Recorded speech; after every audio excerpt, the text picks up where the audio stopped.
તો યુપીએસસીનું non criminal format કઈ રીતે કઢાવવું અને જે જાતિનો દાખલો છે તો ઇંગ્લિશમાં જોશે કે ગુજરાતીમાં ચાલશે, તો એ માહિતી જોઈ લઈએ.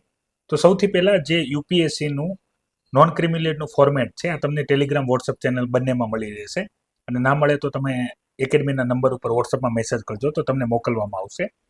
આ ફોર્મેટ લઈને તમારે મામલતદાર કચેરીએ જવાનું છે. ત્યાંથી નોન ક્રિમિનલ કઢાવતી વખતે આની એક ઝેરોક્સ કઢાવી લેજો અને એને કહેજો નોન ક્રિમિનલ આ ફોર્મેટમાં જોઈએ છે. આ ફોર્મેટ જે છે એ યુપીએસસી માન્ય નોન ક્રિમિનલ ફોર્મેટ છે.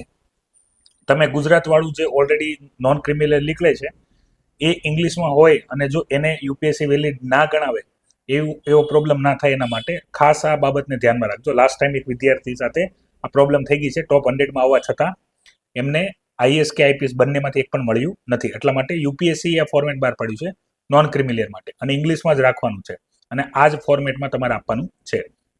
અને મેં તમને પ્રોસેસ એ જણાવી દીધી. હવે તમારી પાસે જાતિનો દાખલો ગુજરાતીમાં હોય તો એવા કન્ડિશનમાં જાતિનો દાખલો ખાલી ઇંગ્લિશમાં કરાવી રાખો. મોસ્ટ ઓફલી કેસમાં યુપીએસસીમાં તમામ ડોક્યુમેન્ટ ઇંગ્લિશમાં માન્ય રહેશે.